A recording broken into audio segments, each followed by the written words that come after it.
All right, so welcome back, and we're going to jump into the second part of 2.3, which gets into the actual graphs that you should know how to do.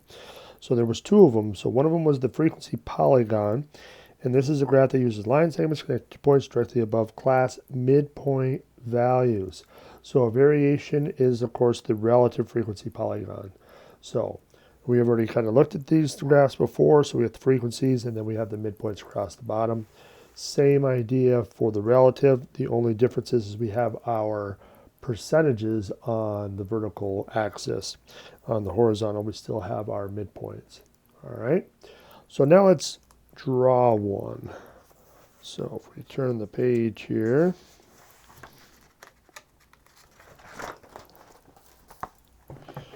so we have to create a frequency polygon for this frequency distribution. Now, before we even get started, remember, if we're using or if we're drawing a if we're drawing a frequency polygon, there we go, we need our midpoints. So let's just add another column and call it MP for short. And so if we want our midpoint for this one, so if we average across, I think we can probably do this without a lot of head work. 42 will be our midpoint, our first midpoint. And then what's our shortcut to get the rest of them? Remember that class width. So yeah, so if we look at our class width, which we can see is 5, so remember we've got to go vertically, and we have to add 5. So 5 is the class width. So we can add 5 on all of these. So we have 47 and 52, 57, 62, and 67. All right, so not too terrible.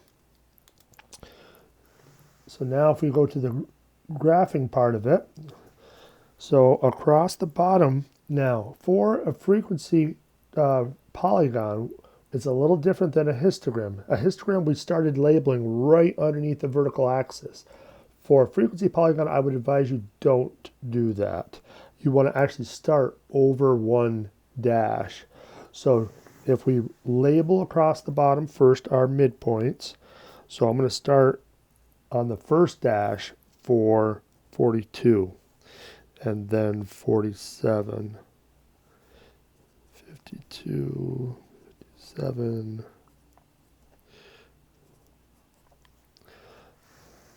Now, the reason why I do this will become evident in a minute.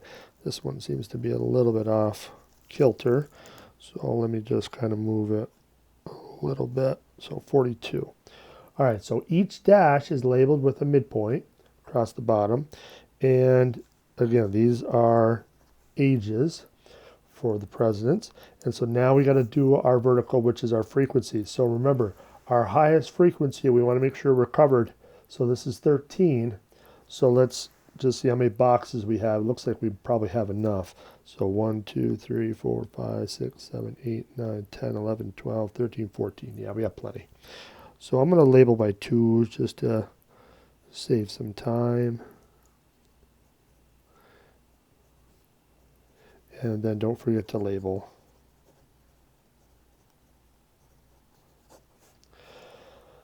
Now keep in mind, we would have to label this differently if they were asking for a relative frequency polygon. So in this case, it's just a standard frequency polygon.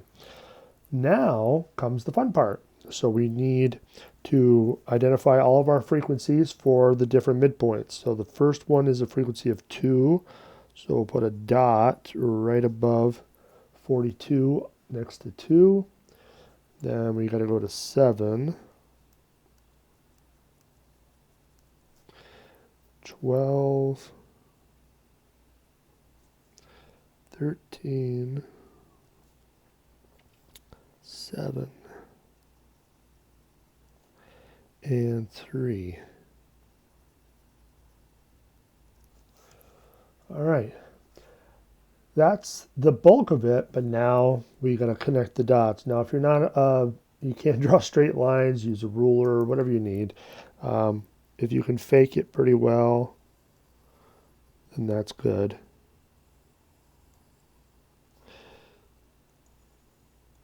So just kind of take your time with it.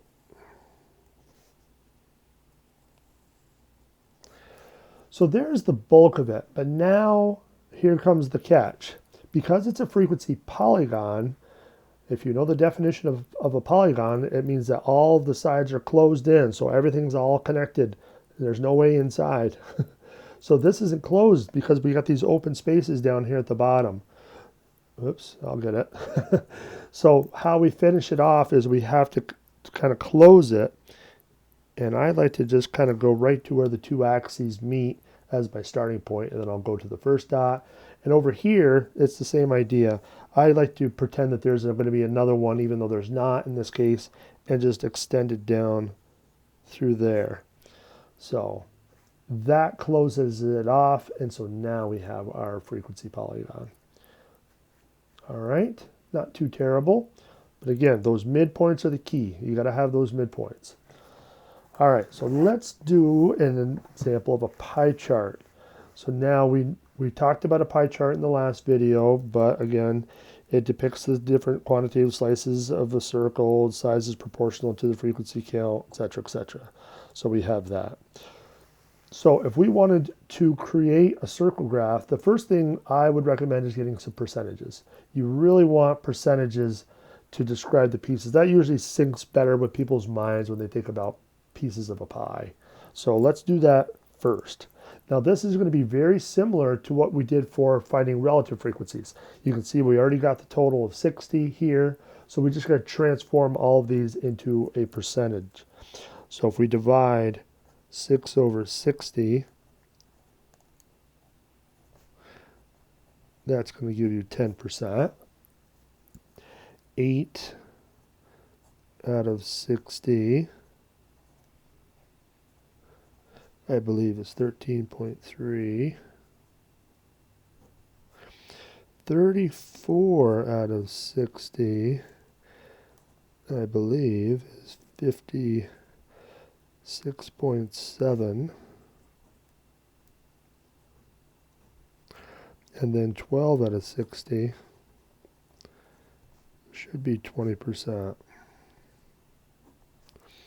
So now again, if you're not sure if you did it right, just add those all up. And we can do that pretty quickly with our handy dandy calculator. And the same thing, obviously, you know, if you don't know what those decimals are, use your calculator to double check. So I mean 34 divided by 60 equals. So this one, it rounds it all the way at the end, so I just rounded it to the third decimal place. So we're good there. But just to double check, 10 plus 20 plus 13.3 plus 56.7 equals, there's our 100. So we're good. All right, so now we got to put it into our pie chart. So you can see that I've already started to do a little bit of segmentation for you, which I feel is a really good idea. So obviously you want your center point, and if you can get north, south, and east and west described, you've already started to segment it up into smaller pieces that'll make it a little bit easier to draw these, because again, we're not looking for perfection. We want something that's pretty reasonable though. So automatically we already got these 25% chunks, which is great. So if we wanted to start with our 4 pieces that we've got to put in here, let's start with the biggest one, that 56.7% piece, because we already know that half of it's going to be used up. But we want to make sure that we get the right amount. So I'm going to first give us a starting point. So if I wanted 50%, I could just draw a straight line across. But remember, it's a little bit more than that. So how do we really get those smaller chunks? Well, here's my tip to do that. If we divide each quarter that we need to up into 5 equal spaces, if we divide it into 5 equal spaces, 25% divided by 5, so that gives us 5% chunks. So how we can do that though is to use 4 dashes, not 5 dashes, just 4. So this takes a little bit of, you know, trial and error, because right off the bat I messed it up. So you don't necessarily get nice equal pieces the first time. So, but if you tinker with it a little bit, you can kind of see that those spaces are all pretty close to being the same size. And there's 5 of them. So we should assume that each one is 5%. So now if I drew a line to there, that would be 55%, but I want 56.7. So I'm going to kind of just guesstimate in here about, and then I'll draw my line. Again, not perfect, but it's pretty reasonable. That's what I'm looking for. So this is 56.7%, and we should label it as well. And I've already forgotten what it was. It is technical specialties, I believe. Yep. Tech spec for short. All right. Now, if you wanted to do some of those easier pieces of pie, which were multiples of 5, let's do those on the other side. So I'll do the same thing. I'll kind of segment this off into 5 equal chunks.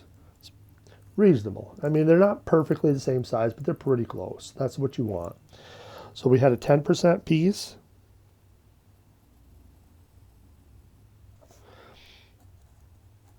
And we had a 20% piece. So 5, 10, 15, 20. So I'm going to go right to this spot here.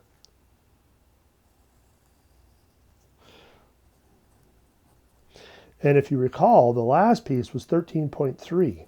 Well, we got 5, 10, and a little under 5, which is pretty close to what we want.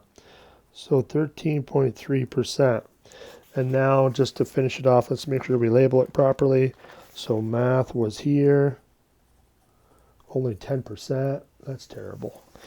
The general education courses was 20%. And then the last one was applied science. And that finishes your graph. So I really like using these 5% guidelines as a way to draw it pretty close. So, you know, but first start by separating it into 25% chunks. All right. That wraps up this section and this chapter. So we're going to be having an exam soon. So keep an eye out for that. We'll see you in the next chapter for the next videos. Take care.